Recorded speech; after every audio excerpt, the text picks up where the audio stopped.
नमस्कार, स्वदेश आर देख रहे हैं आप। मैं हूं आपके साथ प्रशांत पांडे। पूरी दुनिया आज हमारे एक मोबाइल तक में सिमट कर रह गई है। स्मार्टफोन एक स्मार्ट सिटीजन की पहचान है। भारत इस पहचान में कई कदम किस तरह से आगे निकल रहा है, आज इसी पर हम चर्चा करने वाले हैं। सूचना क्रांति यानी इंफॉर्मेशन टेक्नोलॉजी एक रेवोल्यूशन, जहां पर लोगों तक पहुंचने का सबसे आसान जरिया है मोबाइल यानी आपका स्मार्टफोन या फीचर फोन।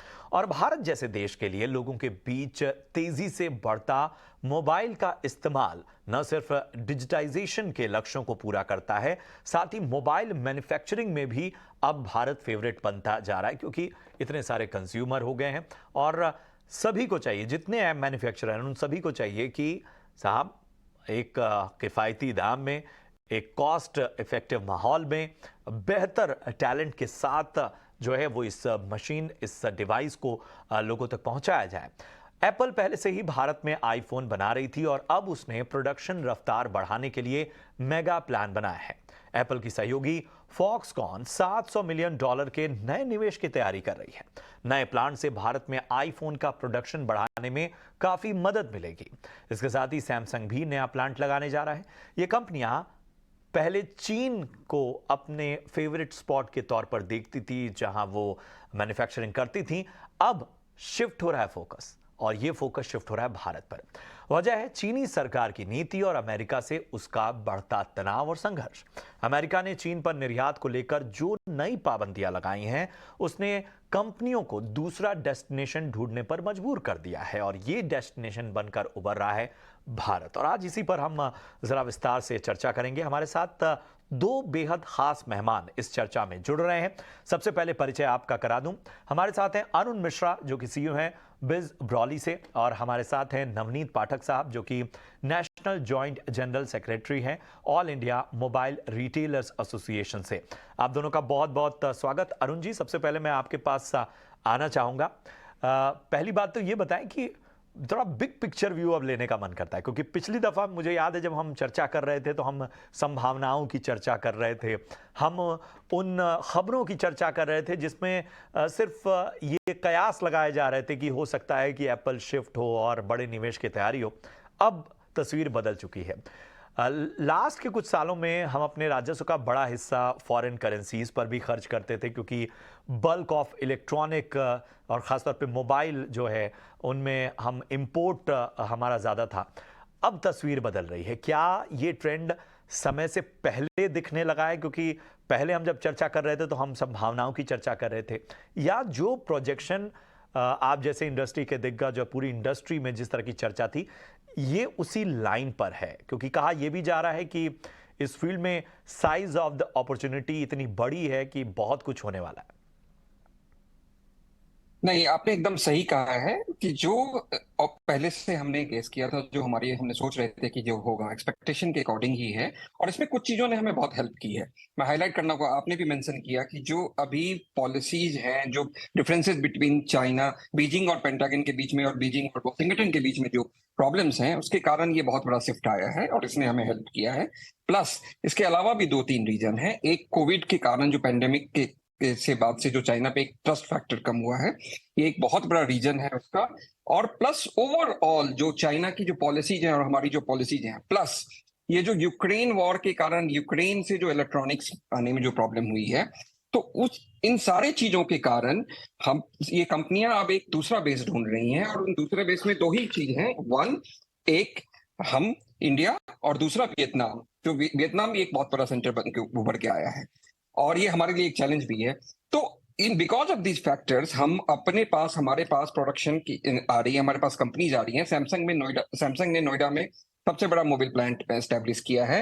एप्पल ने की जो कंपनी है फॉक्सकॉन, उसने बैंगलोर में ये प्रोडक्शन होने जा रहा है, जिसमें $700 मिलियन की इन्वेस्टमेंट वो कर रहा है। और एंड ओवरऑल $5 बिलियन की का ये मार्केट है जो हमारे पास वापस आ रहा है, हमारे पास आ रहा है। अगर हम इंडियन करेंसी की में बात करें तो 37,000 करोड़ रुपए जो इंडिया में स्टेट प्रोडक्शन होंगे, 37,000 करोड़ का ओवरऑल टारगेट है।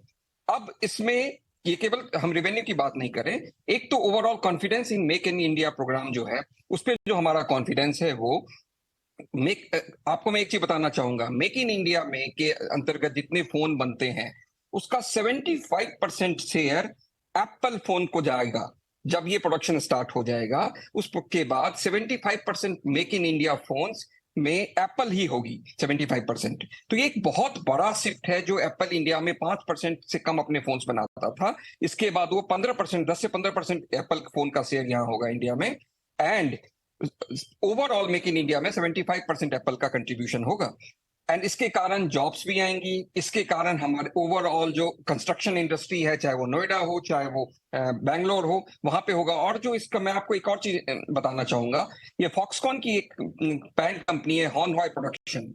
उसके जो प्रेसिडेंट हैं यंग लुई, उन्होंने अनाउंस किया है कि वो जो नेबरिंग स्टेट है तेलंगाना, तेलंगाना में भी वो बहुत बड़ा प्लांट लगाएंगे और ना केवल Apple phones but electrical vehicles भी बनाएंगे। तो ये केवल फोन की बात नहीं है। अगर ऐसी प्रोडक्शन कंपनियां इंडिया में आ रही हैं तो इंडिया एक प्रोडक्शन हब के रूप में उभरेगा। इंडिया में कि ना केवल मोबाइल, बिकॉज मार्केट भी मोबाइल है, बट ना केवल मोबाइल बल्कि और भी कंपोनेंट जो होते हैं, चाहे वो इलेक्ट्रिकल व्हीकल हो चाहे वो मोबाइल से रिलेटेड कंपोनेंट हो, उसकी प्रोडक्शन यहाँ आएगी। एक कंपनी है जिबल इंक जो एयरपॉड्स डील करती है, उन्होंने एयरपॉड्स के कंपोनेंट इंडिया में बनाने शुरू कर दिए हैं। और इसमें बहुत बड़ा योगदान जो अभी सरकार का है, सरकार की बहुत सारी स्कीम्स हैं उसका भी योगदान है, जैसे पीएलआई स्कीम्स है। तो इन सब के कारण जॉब्स, कॉन्फिडेंस हमारे यहाँ, हमारे प्रोडक्शन, हमारी मैन्युफैक्चरिंग इंडस्ट्री पे, और ओवरऑल जो मार्केट है, चाहे वो सॉफ्टवेयर हो चाहे वो हार्डवेयर हो, इंडियन टेक्नोलॉजी और इंडियन कॉन्टिनेंट पे की पॉसिबिलिटीज है, उस पर ये कॉन्फिडेंस बढ़ रहा है। और पैसे की बात मैंने कहा, 37,000 करोड़ का मार्केट है ये अगले कुछ सालों में, जो सिर्फ और सिर्फ इंडिया से मैन्युफैक्चर होने वाला है। तो ये एक बहुत बड़ा ट्रेंड चेंज हुआ है। और because of Covid, because of bans जो हुआ है, जो बीजिंग पे लगे हैं, और रिलेशनशिप जो बीजिंग और वाशिंगटन के बीच में है, उसके कारण ये शिफ्ट थोड़ा जरूर तेज हुआ है। और ना केवल फॉक्सकॉन बल्कि company like Wistron, company like Pegatron, ये सारी चीज, पेगाट्रॉन कॉर्प, ये सारे इन लोगों ने अपना ओवरऑल शिफ्टिंग टुवर्ड्स इंडिया जो प्रोसेस है उसको बहुत तेज कर दिया है। तो अगले कुछ साल बहुत ही एक्साइटिंग होने वाले हैं मैन्युफैक्चरिंग इंडस्ट्री और hardware industry and related software industry को। मैं इस पे भी आऊंगा कि आखिर कहाँ कहाँ जब ये फोकस जो है ये शिफ्ट हो रहा है तो इंडस्ट्री कितनी तैयारी कर रही है, ज़रा इस पे भी मैं बात करूंगा। और जाहिर सी बात है इसमें एक बड़ा पहलू ये समझना होगा, जो पॉलिसीज़ की बात आ रही है या जो सारी चीज़ें आ रही हैं।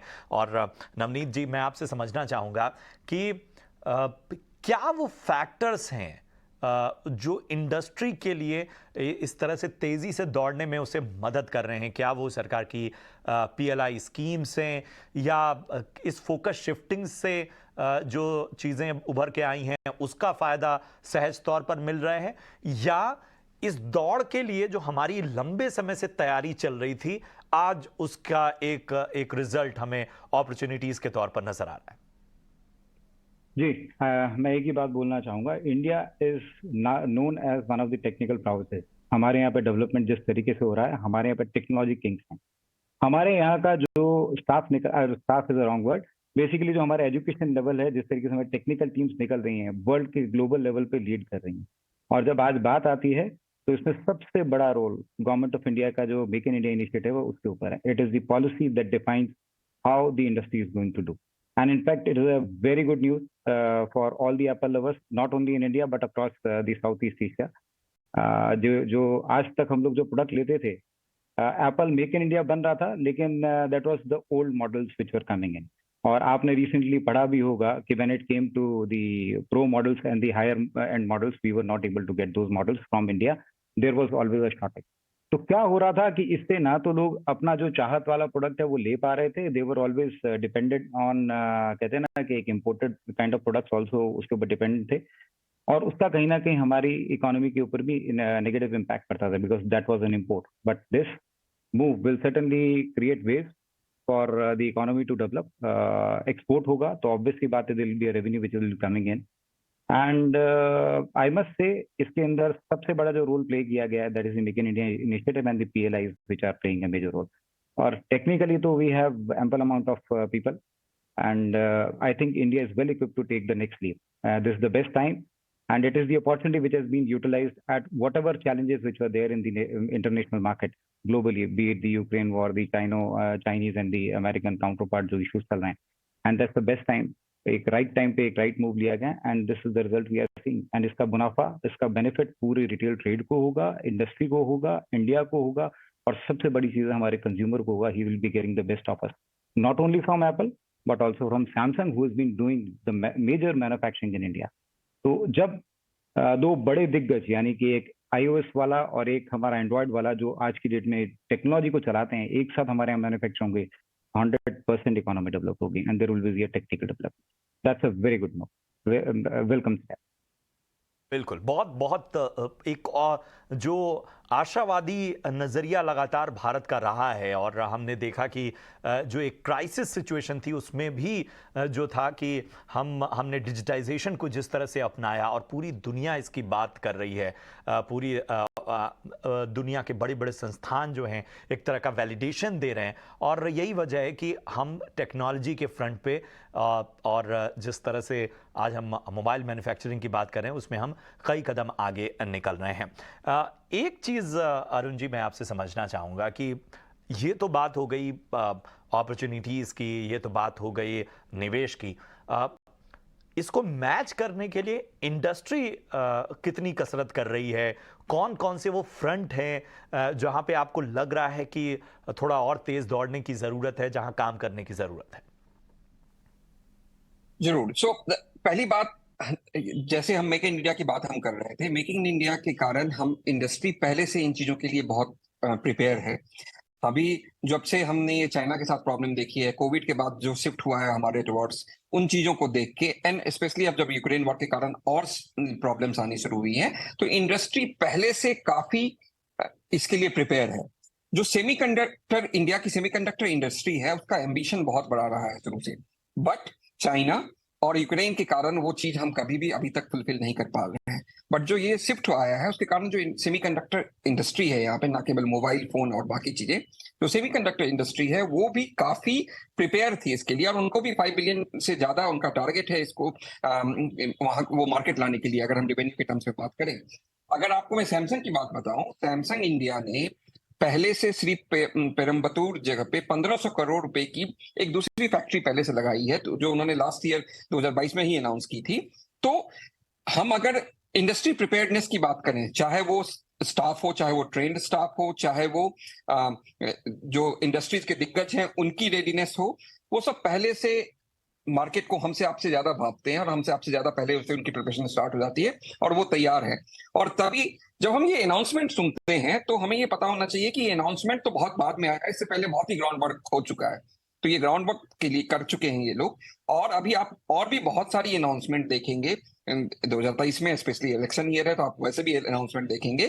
पर आप इसके साथ साथ मैं आपको ये भी बताना चाहूंगा कि जो एक बहुत बड़ा रिस्ट्रिक्शन है specially in north India is the जो ओवरऑल इस टाइप की फैसिलिटीज के लिए, इस टाइप के इंडस्ट्री के लिए जो लैंड एक्विजिशन होता है, लैंड एक्विजिशन को थोड़ा स्ट्रीमलाइन करने की जरूरत है, क्योंकि वो बहुत बड़ा टाइम लेता है. और इसलिए आपने देखा होगा अभी तक जो ये कंपनियां बनती हैं वो पहले से एस्टैब्लिश्ड एरियाज में ही ये कंपनियां बन के आ रही हैं, क्योंकि लैंड एक्विजिशन वहां पहले से गवर्नमेंट ने इन चीजों के लिए कर रखा है और वो अलॉट कर रहे हैं. जैसे यहाँ पे नोएडा में जो सबसे बड़ी फैक्ट्री सैमसंग ने लगाई है, अभी तक का उनकी सबसे बड़ी फैक्ट्री पूरे वर्ल्ड में नोएडा में तो बन रही है, जो तो उसके लिए क्योंकि यहाँ लैंड मिलना आसान था. तो इंडिया के बाकी पार्ट्स में भी अगर हम इस अपॉर्चुनिटी को ग्रैब करना चाहते हैं तो कॉस्ट एडवांटेज टेक्नोलॉजी जो स्टाफ साइज पे है वो है हमारे हक में, हमारे फेवर में.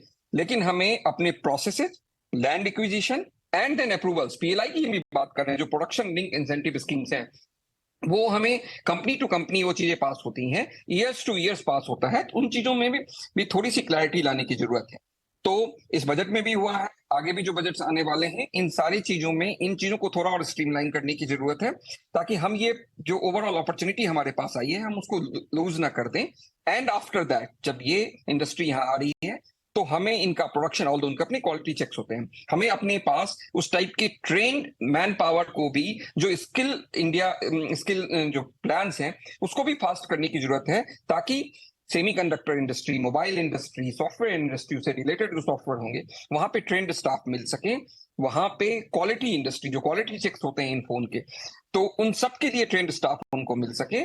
क्योंकि चाइना प्रोडक्शन हब केवल मैन्युफैक्चरिंग के कारण, लैंड के कारण, रेट्स के कारण नहीं, वहां के जो स्टाफ होते हैं वो बहुत ही वेल ट्रेंड होते हैं, और गवर्नमेंट के साथ उनके टाई अप्स होते हैं इन स्टाफ को ट्रेन करने के, और हमने भी स्किल प्लान चलाया है इंडिया में। तो ये सारे land acquisition, skill and then ये प्रोडक्शन लिंक इंसेंटिव स्कीम्स जो हैं, इनको काफी स्ट्रीमलाइन करने की अभी और जरूरत होगी, और हम कर भी रहे हैं। The whole make in India is about this only. ठीक है, ठीक है, ठीक है। अरुण जी, एक चीज और मैं आऊंगा, जैसे आपने बोला कि जो एक बहुत बड़ा फर्क है स्किल्ड टैलेंट का, वहाँ पे क्या चैलेंज हैं, इस पे भी मैं बात करूँगा। और क्या वाकई जिस तरह की पढ़ाई या जिस तरह की ट्रेनिंग, बाकी चीज़ों की आवश्यकता है, क्या उस दिशा में हम इंफ्रास्ट्रक्चर के लिहाज से या अपने एजुकेशन सिस्टम में बदलाव के लिहाज से कुछ कर रहे हैं, इन पे भी बात करूँगा। नवनीत जी, आप क्या चैलेंज देख रहे हैं ख़ास तौर पे इस पूरे बड़े, क्योंकि जब भी हम एक तेज़ दौड़ लगाते हैं या हम एक बड़ी संभावनाओं की ओर देखते हैं तो उसके साथ कुछ चुनौतियां भी जुड़ी रहती हैं।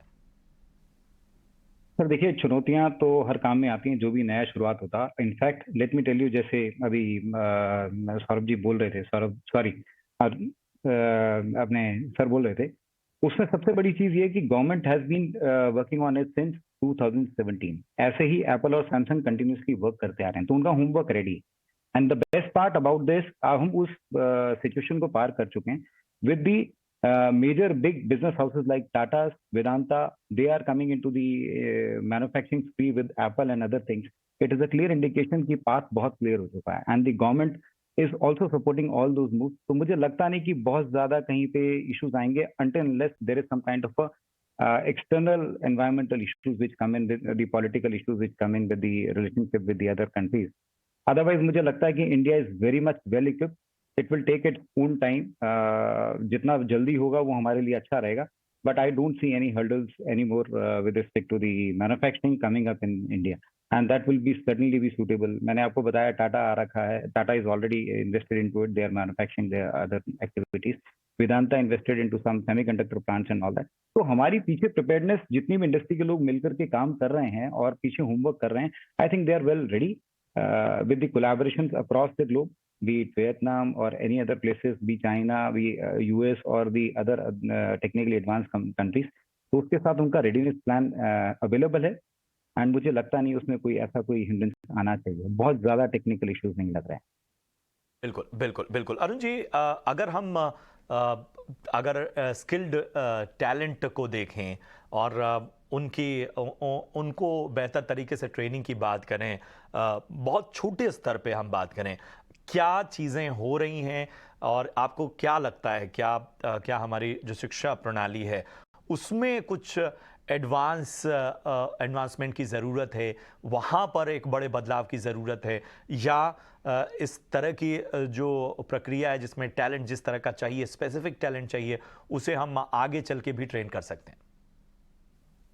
देखिए, हम हमेशा आगे चल के ट्रेन कर सकते हैं, उसमें कोई क्वेश्चन नहीं है, बट और हम अभी तक यही करते आए हैं। जब जब हमारे पास जैसी रिक्वायरमेंट आई है, हमारा जो स्टाफ है, हमारा जो यंग क्राउड है, हमने उसको उसके हिसाब से ट्रेन किया और वो खुद ट्रेन होते आए हैं। बट गवर्नमेंट का फोकस बहुत ज्यादा ट्रेंड स्टाफ को ट्रेन करने पे अभी तक नहीं रहा था। बिफोर जब ये स्किल इंडिया आया, उससे पहले बहुत ज्यादा नहीं रहा था। अब मैं आपको, अगर मैं मोबाइल डेवलपमेंट की ही बात करूं, मोबाइल मैन्युफैक्चरिंग की बात करूं, तो हमारे पास इलेक्ट्रॉनिक्स को समझने वाले लोग होने चाहिए। Uses of electricity in those phone, उसको समझने की जरूरत है। जो डिजिटल कंपोनेंट्स होते हैं, एनालॉग कंपोनेंट्स होते हैं, उनको इंटीग्रेटिंग, पीसीबी की राउटिंग ऑन दोस पीसीबी, इन सब के ट्रेनिंग की जरूरत होती है। तो ये बहुत ज्यादा अभी तक इन चीजों पे फोकस पहले नहीं होता था। अभी जैसे उन्होंने कहा कि 2017 से हम इन चीजों पे फोकस कर रहे हैं, जब से ये make in India, skill India ये प्रोग्राम्स आए हैं, तो हम फोकस कर रहे हैं इन चीजों पे। बट अभी भी जो हमारा एजुकेशन सिस्टम है, वो ट्रेनिंग बेस्ड एजुकेशन सिस्टम नहीं है। वो हमेशा से नॉलेज बेस्ड एजुकेशन सिस्टम है, जहां हम नॉलेज पार्ट करना चाहते हैं। बट ये बहुत सारी कंपनीज, बहुत सारी कंट्रीज हैं जहां पे ट्रेनिंग बेस्ड नॉलेज का बोलबाला है, जैसे China is one of them. उनके लिए लोगों को प्रिपेयर करना, टेक्नोलॉजी हो, चाहे वो कोई किसी टाइप की अप्रेंटिसशिप हो, वो इंपॉर्टेंट रहा है rather than having a degree. हमारे यहाँ डिग्रीज की इंपॉर्टेंट ज्यादा होती है प्रैक्टिकल ट्रेनिंग्स कम मिलती हैं।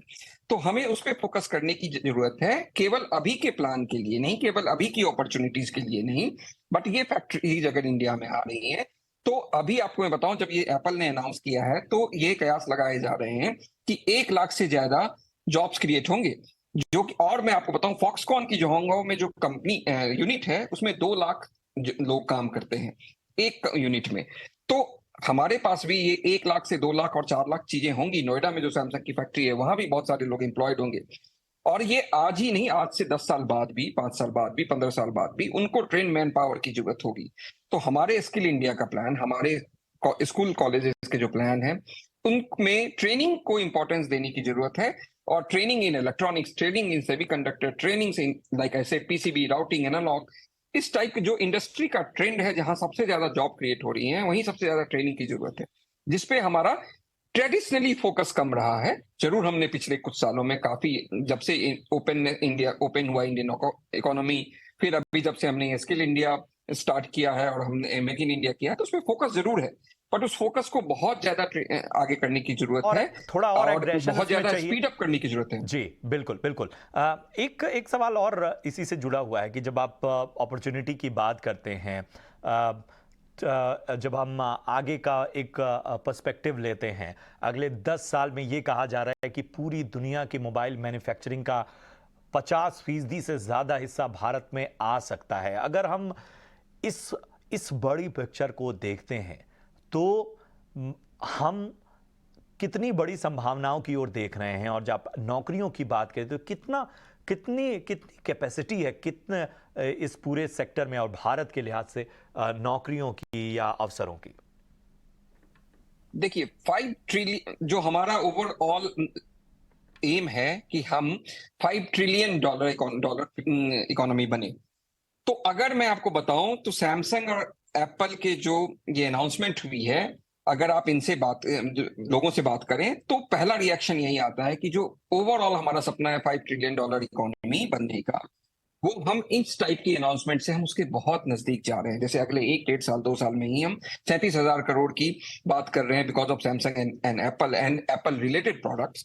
उसके कारण तो ये 5 ट्रिलियन डॉलर इकोनॉमी की बात जो है वो बहुत बड़ी पॉसिबिलिटी उसकी बनने लगती है इस टाइप के अनाउंसमेंट के बाद। अब हम पे ये डिपेंड करता है कि हम उसको कैसे कैच करते हैं, हम उसको कैसे एग्जीक्यूट करते हैं। गवर्नमेंट ने, जैसे उन्होंने कहा, एप्पल और सैमसंग जैसी कंपनियां बहुत पहले से अपना होमवर्क कर चुकी हैं, उनको पता है कि यहाँ हम ये काम कर सकते हैं और ये इंडस्ट्री लीडर्स हैं। अब इसके कारण जो बाकी उसकी जो ट्रेडिंग कंपनियां हैं वो भी इंडिया में है, क्योंकि उनको अपना मार्केटिंग एडवांटेज मेंटेन करना पड़ेगा। तो उनके लिए ये भी अभी से उनके भी मैन्युफैक्चरिंग में ये शिफ्ट आएगा इंडिया में।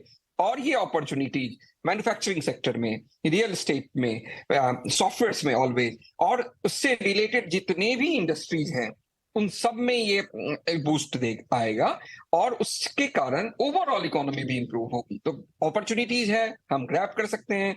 हमें अपना कॉम्पिटिटिव एडवांटेज है, चाहे वो टैक्स हो, चाहे वो इजी अवेलेबिलिटी ऑफ लोन्स हो, फंड्स हो, और वो लाइक मैंने कहा टैक्स हो, इन सारी चीजों पे हमें काफी फ्लेक्सिबल रहने की जरूरत है ताकि ये कंपनियां बहुत लॉन्ग टर्म यहाँ प्लान करें और उनको लॉन्ग टर्म का प्रोजेक्शन भी उनको दिखे कि इंडियन जो इकोनॉमी है, इंडियन इंडस्ट्री जो है, इंडियन टैलेंट पूल जो है, ये सब उनके लिए अवेलेबल है।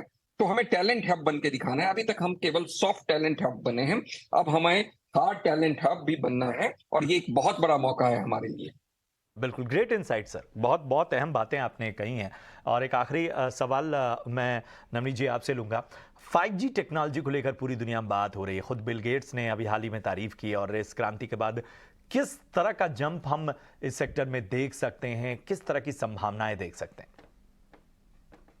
5G सर, ये तो आपका फेवरेट है। The biggest leap which will be seen will be into this media.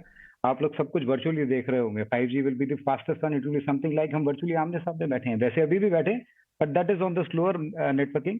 तो जो स्पीड है, manufacturing speed will increase, coordination communication speed will increase.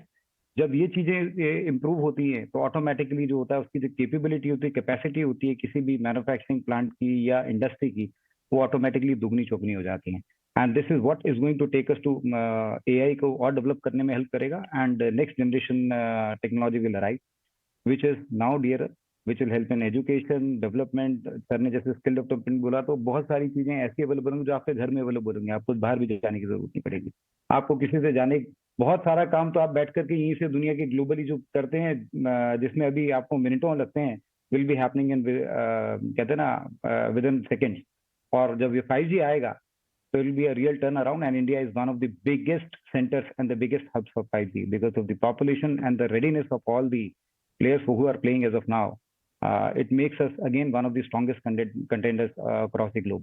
इसके अंदर हमारे को ही फायदा मिलेगा globally, economically and all the ways which we are looking at. 5G will be a future trend setter for everyone. India को एक जो 5 ट्रिलियन की हम बात कर रहे हैं, शायद उससे भी ज्यादा ऊपर लेकर जाए। That will be a biggest game player. बिल्कुल अहम बात। और ये इस चर्चा का मकसद यही था कि हम जरा समझें कि आखिर जो संभावनाओं से भरा पूरा संसार है, जो ये पूरी दुनिया है और जिसमें हम एक लंबी छलांग लगा रहे हैं, उसमें हमारी तैयारी, हमारी जो कमियां हैं और इसके अलावा हमारे अंदर जो संभावना है, उसको पूरी दुनिया देख कैसे रही है, ये सबकी एक बड़ी पिक्चर आपके सामने पेश करें। बहुत बहुत शुक्रिया करेंगे अरुण मिश्रा साहब आपका इस खास चर्चा में शामिल होने के लिए। नवनीत पाठक सर, आपका भी बहुत बहुत धन्यवाद इस चर्चा में शामिल होने के लिए। और चलिए इसी के साथ यहाँ वक्त हो गया एक छोटे से ब्रेक के लिए। फौरन हाजिर होते हैं कुछ और अहम खबरों के साथ।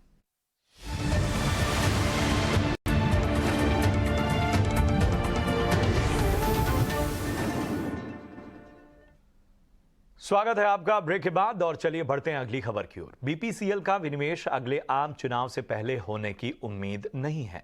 आम चुनाव के बाद नई सरकार बनने के बाद ही बीपीसीएल का विनिवेश होने की उम्मीद है। इस खबर पर ज्यादा ब्यौरा दे रहे हैं हमारे सहयोगी प्रकाश प्रियदर्शी। देखिए, सूत्रों के हवाले से हमें जानकारी मिल रही है कि बीपीसीएल का विनिवेश जो है अब लोकसभा चुनाव से पहले संभव नहीं दिख रहा है। सूत्र हमें बता रहे हैं कि जब से सरकार ने बीपीसीएल की विनिवेश प्रक्रिया को स्क्रैप किया है, उसको कैंसिल किया है, उसके बाद से पेट्रोलियम मंत्रालय और दीपम के बीच में कोई भी नई बातचीत नहीं हुई है, नए प्रस्तावों पर कोई चर्चा नहीं हुई है। लिहाजा इस बात की संभावना बेहद कम नज़र आ रही है कि लोकसभा चुनाव से पहले बीपीसीएल के विनिवेश की प्रक्रिया की शुरुआत हो पाए। इसके अलावा इस बात की भी जानकारी मिल रही है कि सरकार ये चाहती है कि जो वैश्विक परिस्थितियाँ हैं उसमें सुधार देखने को मिले, निवेशकों का जो भरोसा है वो लौटे, उसके बाद ही बीपीसीएल की विनिवेश की प्रक्रिया की शुरुआत हो। तब तक सरकार इंतजार करेगी। जैसा कि आपको पता है कि मई 2022 में निवेशकों की तरफ से बेहतर रिस्पांस नहीं मिलने की वजह से बीपीसीएल की विनिवेश प्रक्रिया को सरकार ने स्क्रैप कर दिया था, उसको कैंसिल कर दिया था। इसके अलावा सूत्र हमें इस बात की भी जानकारी दे रहे हैं कि बीपीसीएल की जो योजना थी पेट्रोनेट एलएनजी और आईजीएल में स्टेक सेल की, उसको भी होल्ड पर डाल दिया गया है, क्योंकि रेगुलेटरी नॉर्म्स को पूरा करने के लिए ऐसा करना ज़रूरी था, लेकिन उसको भी अब होल्ड पर डाल दिया गया है। इसके अलावा सरकार ये भी चाहती थी कि और इस बात के विकल्प पर भी विचार कर रही थी कि आईजीएल में और पेट्रोनेट एलएनजी में जो बीपीसीएल का स्टेक है वो किसी दूसरे पीएसयू को ट्रांसफ़र कर दिया जाए, लेकिन अब इस प्रस्ताव को भी होल्ड पर डाल दिया गया है। इस पर कोई नई चर्चा नहीं हो रही है। जैसा कि आपको पता है कि पेट्रोनेट एलएनजी में बीपीसीएल की जो हिस्सेदारी है वो 12.5% है और आईजीएल में जो बीपीसीएल की हिस्सेदारी है वो 22.5% है। इसके अलावा हमें इस बात की भी जानकारी मिल रही है कि पेट्रोलियम मंत्रालय ने बीपीसीएल को इस बात के निर्देश दिए हैं कि जो उसका एक्सपेंशन प्लान है, जो इन्वेस्टमेंट प्लान है, पहले की तरह उस पर वो अग्रेसिव तरीके से आगे बढ़े और जो भी एक्सपेंशन प्लान है उसको समय पर पूरा किया जाए। सरकार ये चाहती है कि आईओसीएल और एचपीसीएल की तरह ही बीपीसीएल भी पहले की तरह जो निवेश प्लान है उसको समय पर पूरा करे और जो गवर्नमेंट के फ्लैगशिप स्कीम्स हैं उसमें वो जो निवेश जारी रखे। इधर ऑटो इंश्योरेंस को लेकर एक अहम खबर है। इंश्योरेंस कंपनियों ने सीधे फास्टैग के जरिए थर्ड पार्टी मोटर इंश्योरेंस करने का प्रस्ताव दिया है। इस खबर पर ज्यादा जानकारी दे रहे हैं अनुराग शाह। भारत के अंदर अभी भी बड़ी संख्या में जो व्हीकल चलते हैं रोड पे, हाईवेज पे, वो अनइंश्योर्ड है, उनका इंश्योरेंस नहीं है और इंश्योरेंस के दायरे में लाने के लिए इंश्योरेंस कंपनियों के द्वारा सरकार को एक प्रस्ताव दिया गया है और ये प्रस्ताव है जो फास्टैग अकाउंट है उसको इंश्योरेंस से लिंक कर दिया जाए। और इंश्योरेंस कंपनियों ने अपना जो प्रेजेंटेशन दिया है, जो हाल ही के दिनों में बीमा मंथन के अंदर इंश्योरेंस कंपनियों के द्वारा भी इसको डिस्कस किया गया और जहां पे बताया गया कि कंपनियां जो है वाहन पोर्टल के जरिए इसे पूरा कर सकती है। जहां पर जो अनइंश्योर्ड व्हीकल है हाईवे पे चल रहा होता है तो वहां पर उसका जो third party motor insurance auto deduct किया जा सकता है फास्टैग अकाउंट के जरिए। तो काफ़ी एम्बिशियस प्लान है ये, जिस पे चर्चा चल रही है और सरकार भी इसको लेकर कटिबद्ध है, क्योंकि 50% तक व्हीकल जो है वो जो रोड पे चल रहे हैं वो बिना इंश्योरेंस के चल रहे हैं और देश में करीब 5 लाख दुर्घटनाएं होती है, जहां पर करीब 1.5 लाख से ज़्यादा लोगों की मृत्यु हो जाती है हर साल। तो इसको देखते हुए भी जो थर्ड पार्टी मोटर इंश्योरेंस है वो मैंडेटरी है मोटर व्हीकल एक्ट के मुताबिक गाड़ी चलाने के लिए। तो इस वजह से इस प्रस्ताव पर इंश्योरेंस रेगुलेटर से लेकर इंश्योरेंस कंपनियों की सहमति और सरकार के साथ इसकी चर्चा की जा रही है। और जिस तरह से टेक्नोलॉजी का बदलाव हुआ है और टेक्नोलॉजी के अंदर सुधार हुआ है तो इसको इंप्लीमेंट करना इतना मुश्किल नहीं है। इंश्योरेंस कंपनियों की भी पूरी तैयारी है और इंश्योरेंस कंपनियों का कहना है कि वो पूरी तरह से तैयार है on spot motor insurance policy देने के लिए, जिसका अंदर जो प्रीमियम है वो फास्टैग अकाउंट से ही डिडक्ट किया जा सकता है। बढ़ते हैं आगे। इस महीने की 31 तारीख यानी 31 मार्च के बाद बिना HUID हॉलमार्क वाली गोल्ड ज्वेलरी और गोल्ड आर्टिफैक्ट्स नहीं बिकेंगे। उपभोक्ताओं के हित को देखते हुए सरकार ये नियम लागू करने जा रही है। ज्यादा ब्यौरा दे रहे हैं हमारे सहयोगी समीर दीक्षित।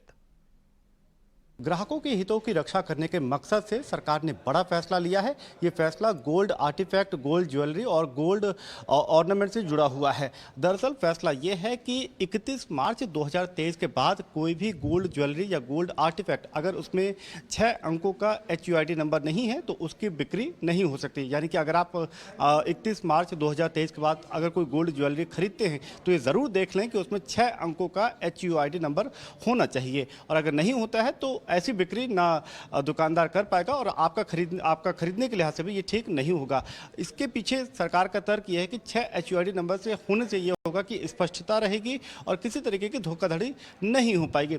साथ ही साथ आपको ये बता दें कि अभी बाजार में 2 तरीके के गोल्ड आर्टिफैक्ट आप देख पा रहे होंगे, जिसमें 4 अंकों का HUID है और 6 अंकों का है। लेकिन आने वाले वक्त में किसी तरीके की असुविधा ना हो या कोई परेशानी ना हो तो एक ही 6 अंकों का HUID नंबर को लागू किया जाएगा।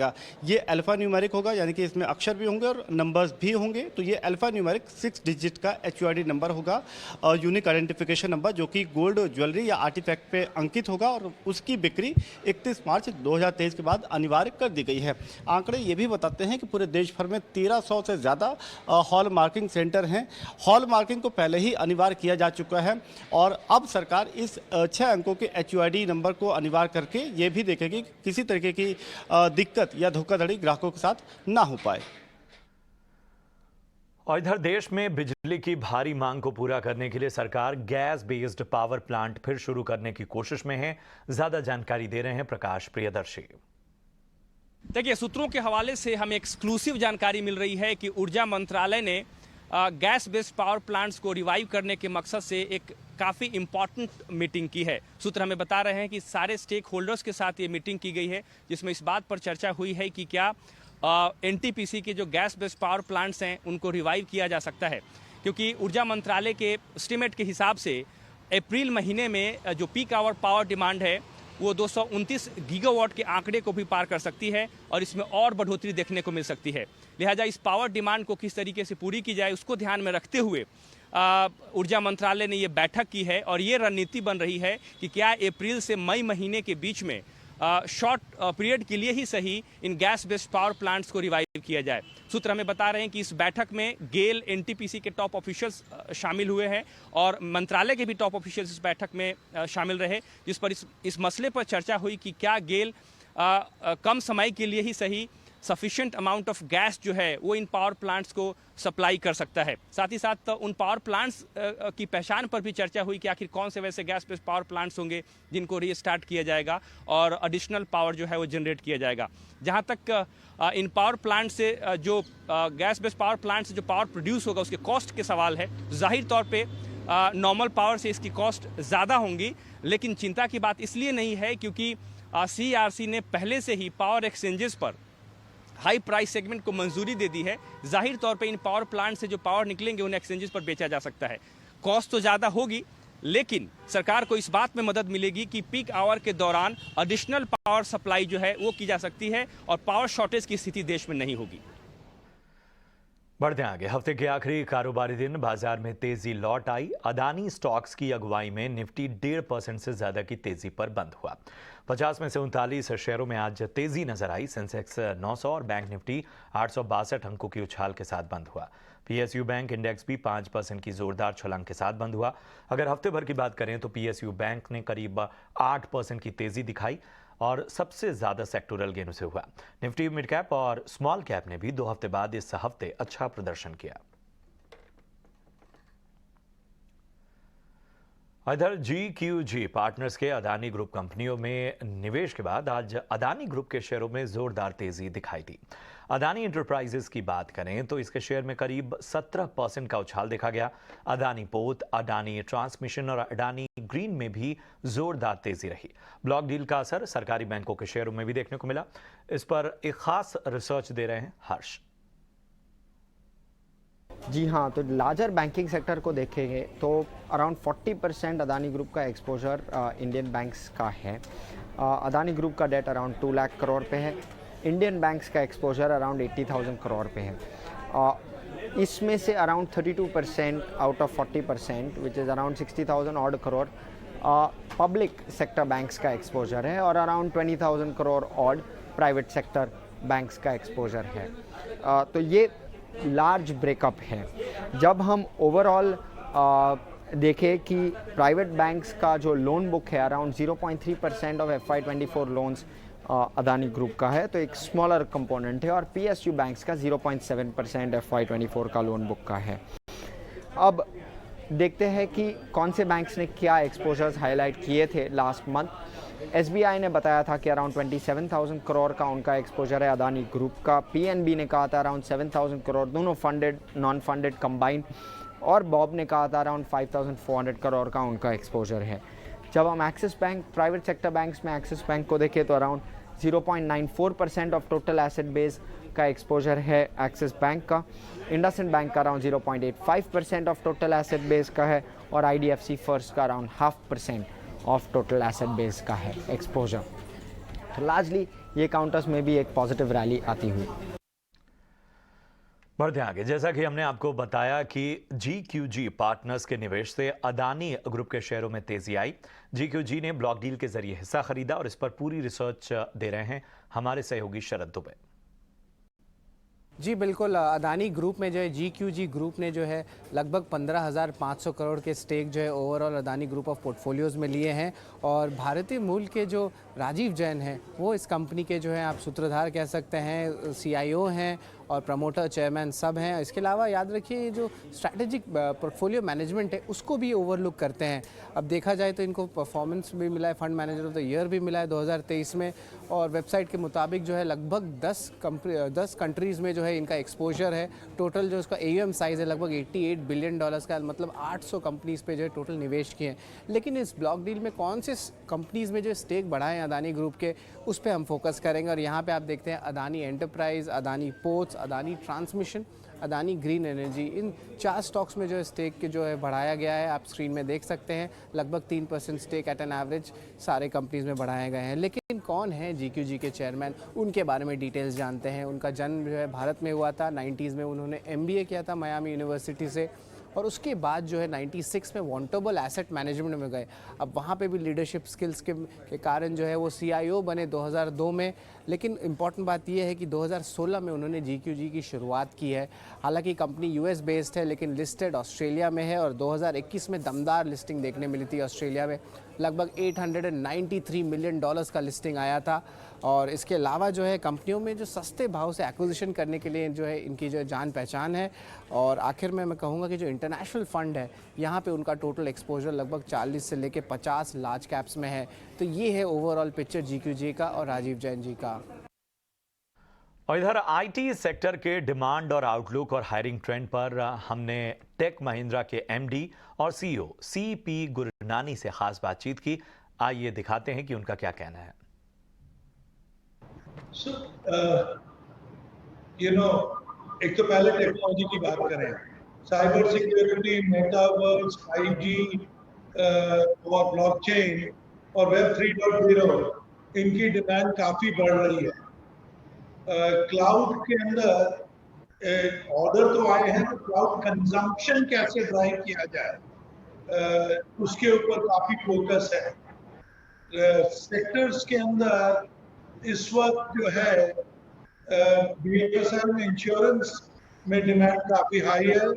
बैंकिंग के अंदर भी रेगुलेटर से रिलेटेड या साइबर सिक्योरिटी से रिलेटेड डिसीजन काफी तेज हो रहे हैं। But in general it's a mixed bag, क्योंकि हर कंट्री, हर वर्टिकल और हर सेक्टर के ऊपर एनालिसिस करने से यही नतीजा निकला है कि कोई डायरेक्ट ट्रेंड नहीं निकलती है। The best trend is when you remain client focused और क्लाइंट के हिसाब से अपने आप को रिस्पॉन्स करें, अपने आप को रेलेवेंट बनाएं, अपने आप को उनके आगे उनकी इनसाइट्स के साथ पोजीशन करें। इधर कोटक महिंद्रा AMC के अंशुल सहगल का कहना है कि बाजार को नई दिशा मिलने तक दायरे में रहेगा। निवेशकों को IT, बैंकिंग और फाइनेंशियल शेयरों पर नजर रखनी चाहिए। मार्केट का सेंटिमेंट देखें तो उसमें बहुत लोग कॉशियस है। डोमेस्टिक इंस्टीट्यूशनल इन्वेस्टर का इस समय 6% के करीब कैश लेवल है, जो कि मेरा ख्याल मेरे पिछले 10 साल में इतना मेरे को कैश दिखा नहीं है, दिया है इसका। FIIs इतना शॉर्ट है, मतलब रिकॉर्ड शॉर्ट है उनका, लास्ट सितंबर से भी ज्यादा शॉर्ट है। और बाकी पार्टिसिपेंट्स भी मार्केट के, वो भी शॉर्ट पोजीशंस पकड़ के बैठे। इससे ये लगता है कि मार्केट की डाउनसाइड कैप्ड है, दूसरी तरफ वैल्यूएशन से लगता है अपसाइड कैप्ड है। तो मार्केट एक रेंज में अभी चलता रहेगा जब तक कि ऐसा दिखेगा नहीं कि मार्केट में कोई एक ट्रिगर आ रहा है। जैसा आपने बोला कि अगर फेड एक्सपेक्टेशन से कम इंटरेस्ट रेट हाइक करता है या इंटरेस्ट रेट काटने की तरफ बढ़ता है, तो मार्केट को डेफिनेटली एक डायरेक्शन मिलेगी। हाँ, एक चीज पक्का है कि आज की डेट में जो S&P 500 है, उसका अर्निंग्स यील्ड US यील्ड से ज्यादा हो गया है, which is a good sign for valuations in the US। And US obviously markets, globally markets को लीड करता है। तो बाय एंड लार्ज ये अपना रीडिंग है। मार्केट एक रेंज में अभी थोड़ा टाइम चलेगा, इसलिए स्टॉक स्पेसिफिक ओपिनियन लेना वो बेटर है। और डॉलर के मुकाबले रुपया एक महीने के ऊपरी स्तरों पर पहुंच गया है। क्या है रुपए में रिकवरी की वजह, बता रहे हैं हमारे सहयोगी विश्व मोहन। देखिए, रुपए में सबसे बड़ी रिकवरी की वजह जिस तरह से इक्विटी मार्केट में रिकवरी आई है, उसका फ़ायदा यहाँ पर मिला है। FIIs की बाइंग 6 दिनों की लगातार बिकवाली के बाद यहाँ पर देखने को मिली है। और गुरुवार के सेशन में भी आपने देखा था कि 12,770 करोड़ की बाइंग FIIs की तरफ से हुई थी। और अदानी ग्रुप के स्टॉक्स में जिस तरह से GQG पार्टनर्स की तरफ से खरीदारी आई थी, तो वो फंड फ्लो का भी यहाँ पर फ़ायदा मिला है। और हफ्ते भर की अगर बात करें तो 1.25% तक की मजबूती हम रुपये में देख चुके हैं। और आज करीब 0.25% तक की तेज़ी हमने देखी और 82 के नीचे आ गया है, एक महीने के ऊपरी स्तरों पर है। उधर बाकी पीयर्स है, एशियाई करेंसी हो या यूरोप की जो कुछ करेंसीज है, वो भी डॉलर के मुकाबले मजबूत हुए। तो ओवरऑल भी पूरा सेंटिमेंट का फ़ायदा मिला है। और डॉलर इंडेक्स भी जो कल जो मजबूती दिख रही थी, वो अब वापस से कमज़ोरी में बदल गई थी। 104 के आसपास अब डॉलर इंडेक्स भी आ चुका है। तो सारे फैक्टर मिलाकर यहाँ पर रुपए को सपोर्ट मिल रहा है। और जो डोमेस्टिक इक्विटी मार्केट को जो एक बूस्ट मिला है, सेंटिमेंट का जो फ़ायदा मिला है, उससे यहाँ पर रुपए में फिलहाल तेज़ी देखने को मिल रही है। दूसरी तरफ क्रूड की अगर बात करें तो क्रूड भी एक रेंज में घूम रहा है, 84-85 के आसपास, $84 के आसपास ब्रेंट क्रूड का भाव है। तो वो भी एक सपोर्ट लेवल के आसपास ही है, उससे भी फ़ायदा मिल रहा है। तो फिलहाल अभी माहौल ये रुपए के फेवर में है। और जितने भी करेंसी एक्सपर्ट्स हैं, उनका यही मानना है कि आगे भी रुपए में ये मजबूती जारी रह सकती है और हो सकता है कि और भी कुछ मजबूती आने वाले दिनों में देखने को मिले। बढ़ते हैं आगे। देश की लोकतांत्रिक संस्थाओं पर खतरे का सवाल उठाने वाले राहुल गांधी के बयान पर राजनीति गर्मा गई है। कैम्ब्रिज यूनिवर्सिटी के एक कार्यक्रम में राहुल ने अपने फोन की जासूसी किए जाने का आरोप लगाया। मोदी सरकार पर हमला बोलते हुए उन्होंने कहा कि भारत में मीडिया और न्यायपालिका के साथ हम सभी संस्थाएं सरकार के नियंत्रण में हैं और विपक्षी पार्टियां निशाने पर। राहुल गांधी के इस बयान पर बीजेपी ने जोरदार पलटवार किया। केंद्रीय मंत्री अनुराग ठाकुर ने राहुल को घेरते हुए कहा कि वो विदेशी धरती पर भारत को बदनाम कर रहे हैं। बीजेपी की ओर से आ रही प्रतिक्रियाओं को आपको सुनाएंगे, लेकिन सबसे पहले राहुल का बयान सुनते हैं। Indian democracy is under pressure, is under attack, right? I'm an opposition leader in India, and we're navigating that space. The institutional framework, which is required for a democracy, parliament, a free press, the judiciary, just the idea of mobilization, just the idea of moving around, these are all getting constrained. So we are facing an attack on the basic structure of Indian democracy. कल के नतीजे दिखाते हैं कि कांग्रेस का सुपड़ा साफ फिर एक बार हुआ है और ये रोने धोने का काम राहुल गांधी जी अब विदेशी धरती पे फिर एक बार कर रहे हैं। नतीजे क्या आएंगे उनको पता था और ये पैगासस कहीं और नहीं उनके दिलो दिमाग पर बैठा हुआ है।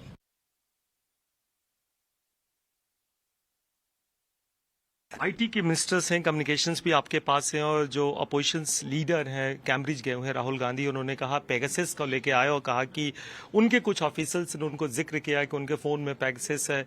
क्या वाकई पैगासस नाम की जो एलिगेशंस आप पे लगता रहा, चूंकि आप बीइंग मिनिस्टर्स हैं, उन पे क्या कहेंगे आप?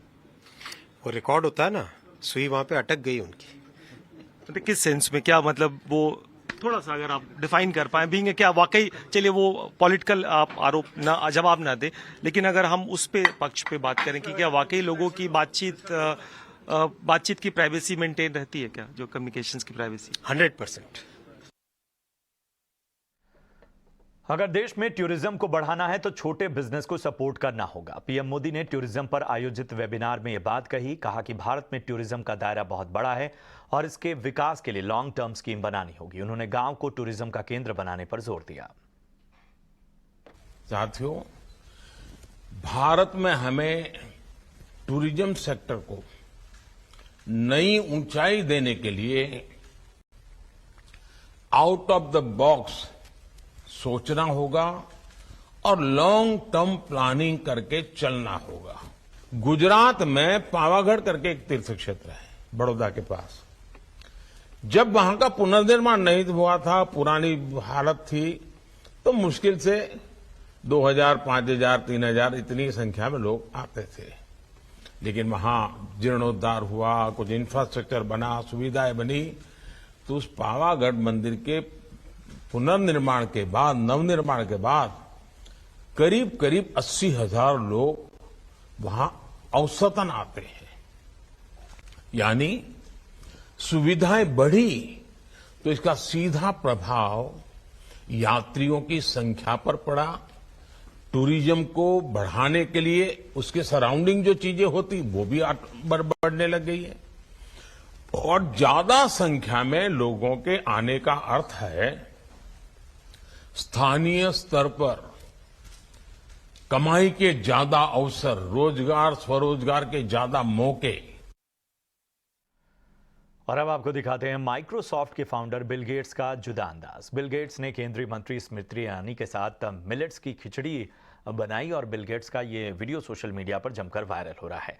माइक्रोसॉफ्ट के संस्थापक बिल गेट्स ने केंद्रीय महिला एवं बाल विकास मंत्री के साथ खिचड़ी बनाना सीखा। बिल गेट्स ने खिचड़ी में तड़का लगाने के साथ बच्चे का अन्नप्राशन संस्कार कराया। केंद्रीय मंत्री स्मृति ईरानी ने वीडियो ट्वीट किया। बिल गेट्स G20 की बैठक में हिस्सा लेने भारत आए हैं। वो स्मृति ईरानी के साथ पोषण अभियान के माध्यम से सशक्तिकरण कार्यक्रम में शामिल हुए। इसके बाद दोनों ने भारत के सुपर फूड खिचड़ी के न्यूट्रिशन वैल्यू पर चर्चा की।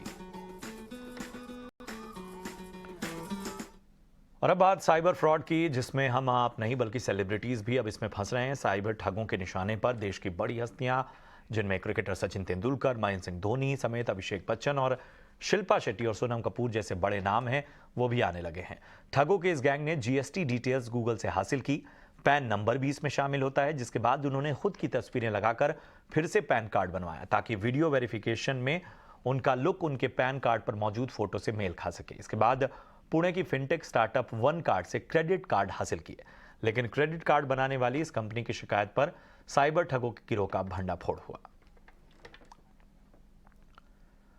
और चलिए इसी के साथ इस बुलेटिन में इतना ही। दीजिए इजाजत। आप देखिए ET नाउ स्वदेश। नमस्कार।